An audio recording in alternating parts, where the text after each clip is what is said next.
이 광야 같은 인생길 살아가는 사랑하는 주님의 백성들이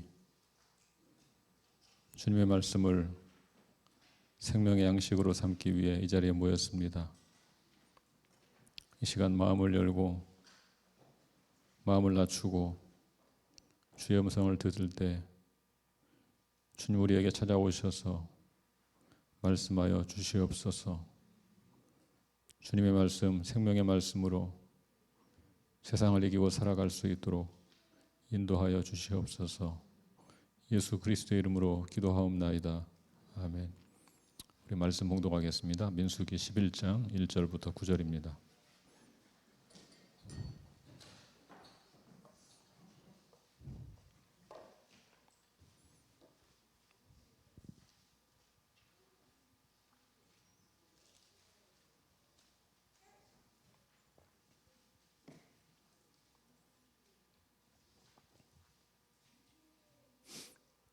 민수기 11장 1절부터 9절까지입니다.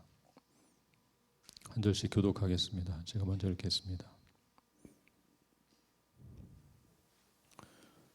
여호와께서 들으시기에 백성이 악한 말로 원망하매 여호와께서 들으시고 진노하사 여호와의 불을 그들 중에 붙여서 진영 끝을 사르게 하시매 백성이 모세에게 부르짖음으로 모세가 여호와께 기도하니 불이 꺼졌더라.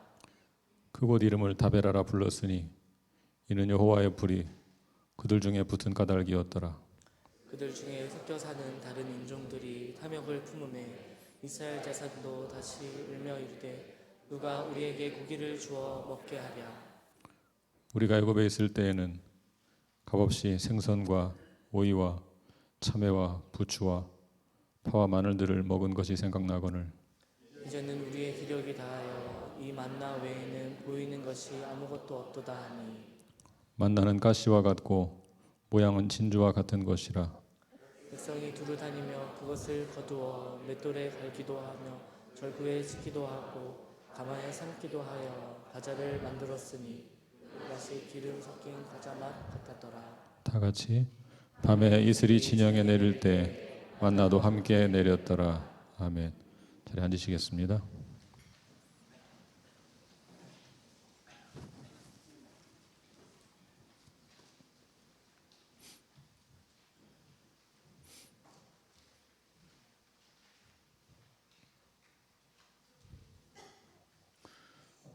우리 교회가 새벽 기도와 큐티 교재로 삼고 있는 매일 성경의 4월 5월 본문이 민수기입니다. 오늘은 민수기 11장의 말씀으로 이스라엘 백성들의 광야 생활에 대해 생각해 보려고 합니다. 이스라엘 백성들은 감격적인 출애굽을 경험한 직후부터 바로 광야 생활을 시작했습니다.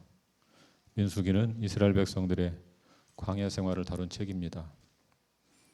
오늘 우리는 백성의 수를 헤아렸다 그런 뜻으로 민수기라고 부르지만 본래 히브리인들은 이 책을 배 미드바르라고 부릅니다.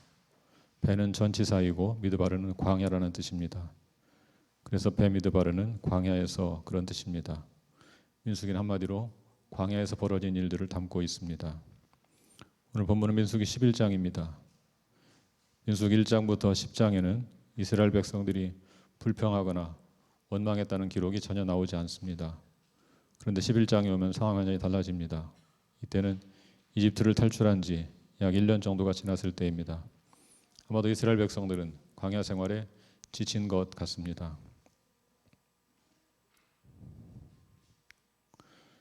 처음에는 금방 약속의 땅 가나안에 들어갈 것이라고 생각했을 것입니다.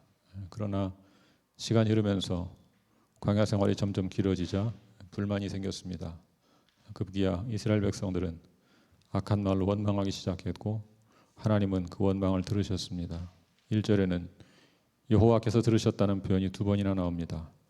여호와께서 들으시기에, 여호와께서 들으시고, 여호와께서 들으셨다. 그 말은 백성들이 원망하는 소리가 너무 커서 그 소리가 하나님께까지 들렸다는 뜻입니다. 물론 하나님은 우리가 속으로 생각하는 것도 다 아시는 분입니다.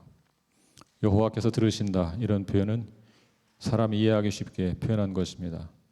원망하는 소리가 너무 커서 심지어 하나님께도 그 소리가 들렸다. 그런 뜻입니다. 그러자 하나님은 여호와의 불을 그들 중에 붙여서 진영 끝을 불사르셨습니다. 여기서 여호와의 불이라는 것이 구체적으로 무엇을 가리키는지는 정확히 알 수 없습니다. 하나님은 주로 번개를 내리쳐 이 땅을 심판하셨습니다. 물론 아론의 두 아들 나답과 아비후처럼 성막에서 나온 불로 죽임을 당한 경우도 있었습니다. 이 말씀에서는 정확히 어떤 불인지 명시되지 않았습니다. 이스라엘 백성들이 광야 생활을 할 때 하나님은 불기둥으로 그들을 지켜주셨습니다. 그때 불은 이스라엘 백성들에게 참으로 유용한 것이었습니다. 광야는 일교차가 큰 곳입니다. 밤이 되면 기온이 뚝 떨어집니다. 광야의 추운 밤에 하나님의 불기둥은 그들을 추위로부터 지켜주었고 어두운 밤을 밝히 비추어 주었습니다. 그런데 불은 그렇게 항상 유용한 것은 아닙니다. 오늘 본문에서 여호와의 불은 이스라엘을 심판하는 역할을 합니다. 아무튼 불이 진영 끝을 사르자 백성은 모세에게 부르짖고 모세는 하나님께 기도합니다. 그러자 곧 불이 꺼졌습니다. 그래서 그곳 이름을 불사름이라는 뜻으로 다베라라고 불렀습니다. 하나님을 향한 이스라엘 백성들의 원망은 그것으로 그치지 않습니다. 본문 4절부터는 하나님을 향해 원망하는 이스라엘 백성들의 모습이 다시 나옵니다. 우리 4절, 5절, 6절을 한번 같이 읽어보겠습니다. 4절, 5절, 6절 우리 같이 읽을까요? 시작. 그들 중에 섞여 사는 다른 인종들이 탐욕을 품음에 이스라엘 자손도 다시 울며 이르되 누가 우리에게 고기를 주어 먹게 하랴. 우리가 애굽에 있을 때에는 값없이 생선과 오이와 참외와 부추와 파와 마늘들을 먹은 것이 생각나거늘 이제는 우리의 기력이 다하여 이 만나 외에는 보이는 것이 아무것도 없도다 하니. 이 말은 한마디로 말하면 만나에 대한 불평입니다. 하나님께서 준비하신 광야의 식탁에는 한 가지 메뉴만 올라왔습니다. 그것이 바로 만나입니다. 이스라엘 백성들은 그 만나에 대해서 불평하기 시작했습니다. 그 불평에 불을 댕긴 사람들은 이스라엘 중에 섞여 사는 다른 인종들이었습니다. 이스라엘 백성들이 출애굽할 때 여러 다른 민족들이 함께 섞여서 나왔습니다. 이스라엘 백성들은 하나님의 언약을 따라 이집트를 탈출했지만 다른 민족들은 분위기에 휩쓸려 이스라엘을 따라온 사람들이었습니다. 이 사람들은 무엇인가 새로운 것이 있을 것이라는 기대감을 가지고 이스라엘 백성을 따라왔습니다. 그러나 기대와는 달리 광야 생활이 길어지자 불평하기 시작한 것입니다. 처음에는 다른 인종들이 불평했지만 잠시 후 그 불평은 이스라엘 백성 전체에게 확산되었습니다. 그렇다면 이런 원망의 이유가 무엇일까요? 본문 4절을 보면 이스라엘 중에 섞여 사는 다른 인종들이 탐욕을 품었다 그랬습니다. 여기서 탐욕을 품었다는 단어는 그리 특별한 단어가 아닙니다. 그냥 만나 외에 다른 것을 먹고 싶은 욕망을 가졌다 그런 뜻입니다. 물론 원문을 보면 좀 강하게 표현되긴 했습니다. 우리말로 직역하자면 탐욕스러운 욕망을 품었다 그렇게 말할 수 있습니다. 그렇지만 사실 가만히 생각하면 충분히 이해할 수 있는 일 아니겠습니까? 오랫동안 고기를 먹지 못하고 지냈습니다. 항상 같은 것만 먹고 살았습니다. 그러다 보니 무엇인가 새로운 것을 먹고 싶은 욕망을 가졌던 것입니다. 충분히 이해할 수 있는 일입니다. 문제는 그런 욕망에만 머물지 않았다는 것입니다. 그 욕망이 점점 커져서 하나님을 향한 원망이 되어버렸습니다. 그렇다면 그 이유가 무엇일까요? 욕망이 원망이 되어버린 첫 번째 이유는 비교의식입니다. 어느 날 문득 자신의 처지를 다른 사람하고 비교하면 갑자기 불평이 나올 때가 있습니다. 잘 살고 있었는데 동창회 갔다 오면 갑자기 불평이 나옵니다. 공부를 못했던 애가 훨씬 잘 살고 있는 것입니다. 친구 집에 갔더니 친구 아들은 공부를 잘하고 엄마의 말을 잘 듣고 있습니다. 내 아들이 괜찮다고 생각하고 살았는데 갑자기 불평이 나오기 시작합니다. 우리 마음의 원망과 불평을 일으키는 것은 대부분 이런 비교의식입니다.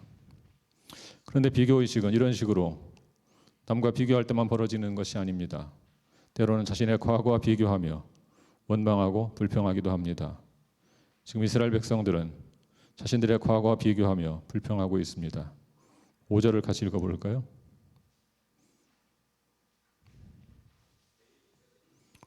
5절 말씀 시작. 우리가 애굽에 있을 때에는 값없이 생선과 오이와 참외와 부추와 파와 마늘들을 먹은 것이 생각나거늘. 그들은 이집트에서 먹었던 생선과 각종 야채들을 그리워했습니다. 이집트에 나일강이 있어서 생선이 풍부했습니다. 아마도 이들은 나일강에서 잡은 생선을 먹었던 기억을 떠올린 것 같습니다. 또한 생선 외에도 이집트에서 먹었던 각종 야채를 떠올렸습니다. 그런데 5절을 자세히 보시면 좀 이상한 것이 있습니다. 그것은 바로 그런 생선과 야채를 값없이 먹었다고 한 것입니다. 당시 이스라엘 백성들은 강제 노역에 시달리고 있었습니다. 돈도 받지 못한 채 노예가 되어서 강제 노역을 하고 있는데 어떻게 공짜로 먹었다고 할 수가 있겠습니까? 엄청난 값을 치른 것입니다. 자신의 과거를 사실과 다르게 미화하고 그런 과거와 비교해서 현재의 처지를 원망하고 불평하는 사람들이 있습니다. 내가 과거에는 괜찮은 사람이었는데 결혼을 잘못해서 이렇게 되었다고 원망하는 사람들이 있습니다. 그런 사람들은 자신의 과거를 지나치게 미화하고 과장합니다. 공짜로 먹었다니요. 그들은 노예였습니다. 막대한 노동력을 제공했고 인권을 무참히 유린당했습니다. 심지어 자신들의 생명까지도 이집트 사람들에게 담보로 잡힌 채 뼈 빠지게 일했습니다. 그런데 지금 뭐라고 말합니까? 옛날에는 공짜로 먹었다고 그렇게 말도 안 되는 소리를 하고 있습니다. 사랑하는 여러분, 남과 비교하지 마십시오. 여러분의 과거와도 비교하지 마십시오. 지금 이스라엘 백성들은 자신들의 처지를 이중으로 비교하고 있습니다. 이집트 사람과 비교하고 자신의 과거와 비교합니다. 지금도 이집트에 사는 사람들은 생선과 야채를 공짜로 먹고 있을 것이라고 부러워하는 마음이 바탕에 깔려 있습니다. 또한 자기들도 그곳에 있을 때는 그 많은 것을 공짜로 먹었다고 착각합니다. 그렇게 자신들의 신세를 이중으로 비교하니 원망과 불평이 나오는 것입니다. 우리나라 국민들은 행복도가 낮다는 통계가 있습니다. 왜 그럴까요? 가장 큰 이유는 비교의식 때문입니다. 전교 2등도 행복하지 않습니다. 1등하는 친구와 비교하기 때문입니다. 오래전 제가 고등부 전도사 할 때 우리 교회에 공부 잘하는 두 친구가 있었습니다. 여고 전교 1등과 2등이었습니다. 어느 날 상담을 해보니까 2등한 아이가 엄청난 열등감을 가지고 있었습니다. 그 아이를 1등을 이길 수가 없다는 것입니다. 괴로워하고 있었습니다. 비교의식에서 벗어나지 못하면 영원히 만족이 없습니다. 늘 원망하고 불평할 수밖에 없습니다. 그러므로 남과 비교하지 마시고 여러분의 상황에 자족할 수 있기를 바랍니다. 욕망이 원망이 되어버린 두 번째 이유는 익숙한 것에서 오는 감사의 상실입니다. 6절과 7절을 보겠습니다.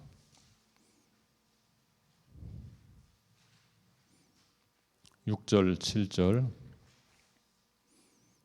같이 읽습니다. 시작.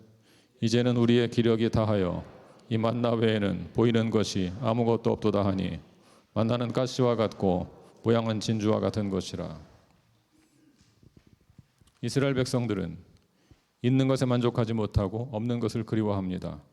이 만나 외에는 보이는 것이 아무것도 없다고 불평합니다. 이 말을 보면 지금 만나에 대해서 불평하고 있음을 알 수 있습니다.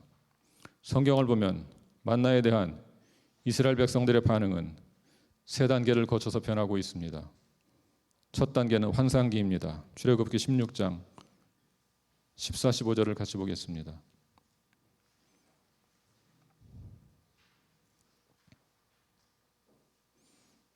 우리 함께 읽을까요? 시작. 그 이슬이 마른 후에 광야 지면에 작고 둥글며 소리같이 가는 것이 있는지라. 이스라엘 자손이 보고 그것이 무엇인지 알지 못하여 서로 이르되 이것이 무엇이냐 하니 모세가 그들에게 이르되 이는 여호와께서 너희에게 죽게 먹게 하신 양식이라. 만나가 처음 내렸을 때 환상적이었습니다. 아침에 들에 나가면 작고 둥근 서리 같은 것이 내려 있었습니다. 이스라엘 백성들은 생전 처음 보는 그것을 보고 황홀해하면서 외쳤습니다. 이것이 무엇이냐? 이것이 무엇이냐? 그러다가 그 이름을 그렇게 지었습니다. 이것이 무엇이냐? 만나가 그런 뜻입니다. 만나는 히브리 말인데 이것이 무엇이냐? 그런 뜻입니다. 출애굽기 16장 31절을 보면 그 사실이 기록되어 있습니다. 한번 같이 읽어볼까요? 출애굽기 16장 31절 함께 읽겠습니다. 시작. 이스라엘 족속이 그 이름을 만나라 하였으며 가시같이 희고 맛은 꿀 섞은 과자 같았더라. 맛을 뭐라고 평가했습니까?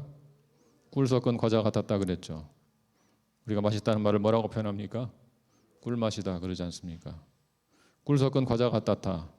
만나에 대한 최고의 찬사죠. 그렇게 환상적으로 만나를 만났습니다. 두 번째 단계는 권태기입니다. 8절을 보겠습니다.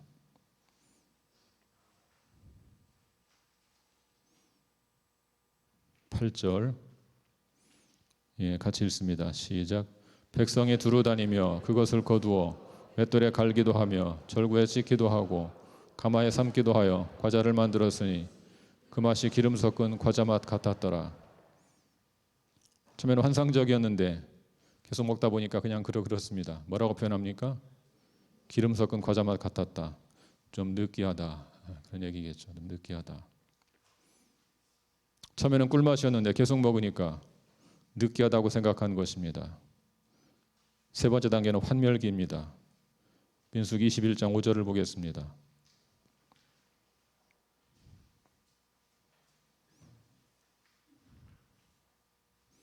민수기 21장 5절 같이 읽습니다. 시작. 백성이 하나님과 모세를 향하여 원망하되 어찌하여 우리를 애굽에서 인도해내어 이 광야에서 죽게 하는가? 이곳에는 먹을 것도 없고 물도 없도다. 우리 마음이 이 하찮은 음식을 싫어하노라 하매. 맨 처음에는 꿀 섞은 과자 같았다고 하다가 두 번째는 기름 섞은 과자처럼 느끼하다고 하다가 이번에 뭐라고 말합니까? 이 하찮은 음식이라고 말하죠. 만나는 똑같은 만나입니다. 갑자기 질이 떨어졌을 리는 없죠. 그런데 처음에는 꿀맛이라고 하고 그 다음 느끼하다고 하다가 마지막에 실증을 내면서 하찮은 음식이라고 말합니다. 만나는 하나님의 특별한 선물이었습니다. 광야 생활 40년 동안 그들을 먹여 살린 것이 바로 만나였습니다. 자기들이 농사를 지은 것도 아니고 강에 가서 잡은 것도 아닙니다. 그냥 하늘에서 매일 내렸습니다. 처음에는 꿀맛 같다고 너무 좋아했습니다. 익숙해지니까 생각이 바뀌었습니다. 감사의 조건을 불평의 조건으로 만들어버렸습니다. 사랑하는 여러분, 우리도 종종 그러지 않습니까? 처음에는 너무 감사했는데 익숙해지면서 감사의 마음을 잃어버리지 않았습니까? 혹시 지금 구원받고 하나님의 자녀가 된 것을 하찮게 생각하고 있지는 않습니까?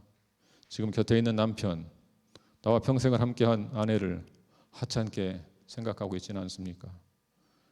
내게 주신 많은 것들에 대해 감사하기보다 당연시하고 당연시하는 것을 넘어서 불평하고 있지는 않습니까? 여러분의 지나간 인생을 가만히 돌아보십시오. 하나님의 은혜가 얼마나 풍성하게 임했습니까? 힘겹고 고통스러웠던 시절 하나님께서 주신 작은 은혜에도 감사하며 감격하지 않았습니까? 자녀가 생기지 않아서 눈물로 기도하다가 자녀를 얻고 감격했는데 혹시 지금은 그 자녀 때문에 불평하고 있지는 않습니까? 직장을 잡으려고 애를 쓰다가 지금의 직장을 얻고 너무 감사했는데 어느덧 그 직장에 대해 불평하고 있지 않습니까? 좋은 것도 익숙해지면 감사할 줄 모릅니다. 감사를 잊으면 불평이 나옵니다. 지금 즉시 불평을 멈추시기를 바랍니다. 그리고 하나님 주신 은혜를 다시 한번 헤아려 보시기를 바랍니다. 본문을 가만히 보면 참으로 놀라운 일이 있습니다. 그것은 바로 이스라엘 백성들이 그렇게 불평하는 순간에도 하나님의 은혜가 여전히 임하고 있었다는 사실입니다. 오늘 본문에는 하나님의 은혜가 두 가지로 나타나고 있습니다. 첫 번째 은혜는 1절에 나옵니다. 우리 1절 한번 읽어보겠습니다. 1절 말씀 시작. 여호와께서 들으시기에 백성이 악한 말로 원망하매 여호와께서 들으시고 진노하사 여호와의 불을 그들 중에 붙여서 진영 끝을 사르게 하시매. 백성이 악한 말로 원망하자 하나님께서 들으시고 불로 심판하시는 내용이 나옵니다. 그런데 말씀을 잘 보시면 불이 진영 끝을 살랐다고 했습니다. 왜 하나님은 진영 끝을 살랐을까요? 이스라엘 백성들의 진영은 성막을 중심으로 12지파가 자리를 잡고 있었습니다. 그리고 그 바깥쪽에 여러 다른 인종들의 진영이 있었습니다. 하나님은 그 진영 끝에 불을 붙이셨습니다. 진영의 중앙에 불을 붙일 수도 있었습니다. 하나님은 그렇게 하지 않고 진영의 끝에 불을 붙였습니다. 게다가 모세가 기도하자 즉각 불을 끄셨습니다. 마치 기다리고 있었던 것처럼. 진영 끝에 살짝 불을 붙이고 백성들이 회개하고 기도하기를 기다린 것 같지 않습니까? 그러니까 모세가 기도할 때 하나님께서 즉각 불을 끄신 것이 아니겠습니까?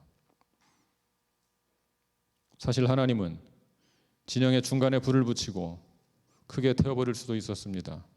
하나님은 그렇게 하지 않으십니다. 작은 징계를 하시고 그 백성이 기도하는 순간 기다렸다는 듯이 징계를 중단하십니다. 그것은 은혜입니다. 하나님은 이렇게 이스라엘 백성들이 불평하는 순간에도 여전히 은혜를 베풀어 주십니다. 그렇게 우리를 사랑하십니다. 두 번째 은혜는 만나입니다. 우리 9절을 같이 보겠습니다.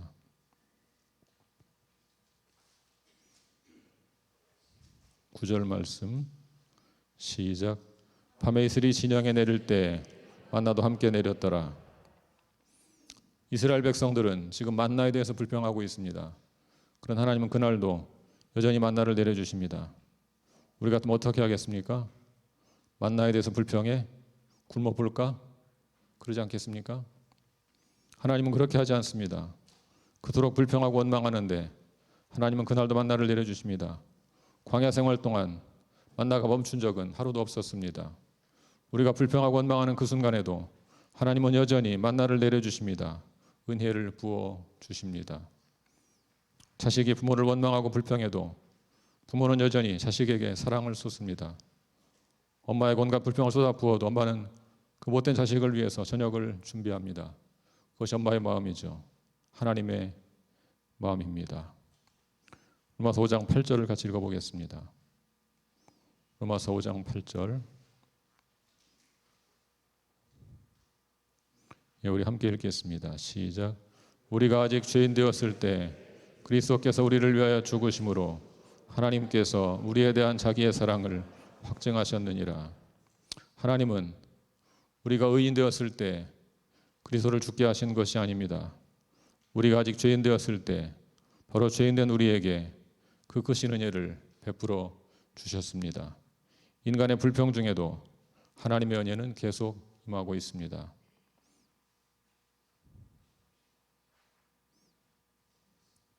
사랑하는 성도 여러분, 지금 여러분이 처한 현실에 대해서 원망이 나오십니까? 불평이 나옵니까?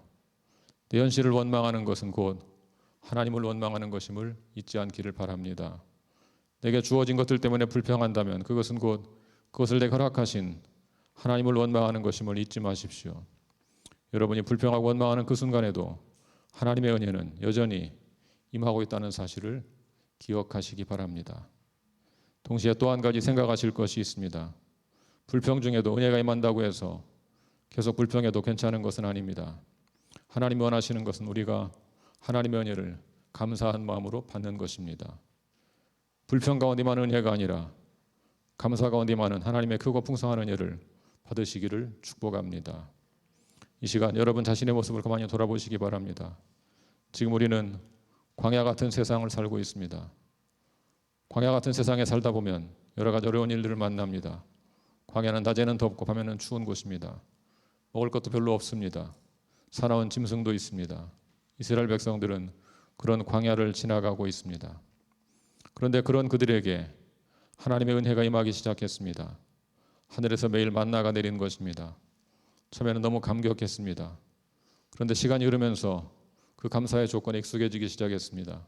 그러면서 감사의 조건은 점점 불평의 조건으로 바뀌어가기 시작했습니다.